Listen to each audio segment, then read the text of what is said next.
I'd ask you to think about these 6 or 7 questions. Do you know what is a hormone? And what is a pheromone? What is a cycle? And what is the annual cycle? Who knows what how many days are in the annual cycle? 365 days. And do you know what causes it to be 365 days? Does anybody know that? Very good. It takes the Earth, not the Earth's rotation, it takes the Earth that many days to rotate around the sun one time, every 365 days. How about the lunar cycle? Does anybody know how long that is? A month. What's a month? How many days? 30 minutes? No, but almost. Does anybody else take a guess? 29. Close, 29.5. Okay, let's talk about what is a species. Does anybody know what a species is? The human species, the canine species. How do you define a species? Like a specific group of an animal. What do they have in common? I'm going to tell you, if nobody else knows. It's a reproductively isolated group whose progeny match them. They have sex together and they produce of their own kind. So the human species doesn't have sex with dogs and produce something between a dog and a human. Only can successfully be fertile with its own kind. That's a species. And what does it take for a species to survive, to reproduce? The answer is fertility. So we're going to talk about fertility cycles. And what is the life force? Does anybody know what the life force is? One word? Lust. That is the life force that drives the reproduction of species. So that's an important word to understand. It has great power and great danger. So it's a very powerful concept. And the next and final really point is critical periods. All the songs you hear in the morning at 4 and 5 in the morning, they're mating calls, most of them, and they're calling each other. Come to my nest, come mate with me in the spring.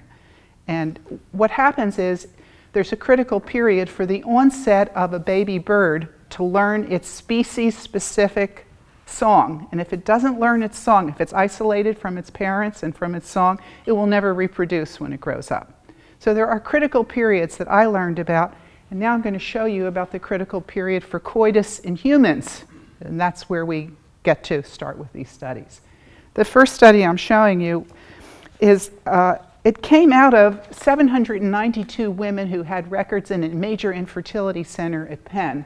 My mentor, Celso Garcia, who was one of the 3 who was credited with inventing the oral contraceptive that liberated women from unwanted pregnancies if they were willing to take the pill, was my mentor. And when he saw the initial data I had, he said he would take me on as a graduate student and help guide my research. And we co-authored a great many things together. So I was learning about critical periods, and he had a major infertility service at the University of Pennsylvania's gynecology department, where people who had been to their physicians in hopes of getting pregnant and couldn't came to him because his group was the specialist. And I suggested we look at when they started having sex because I had just learned about the birds.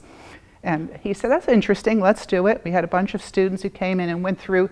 Every day we would take out piles of paper records, sit around desks, record the data of when each woman had recorded her first coital experience, at what age.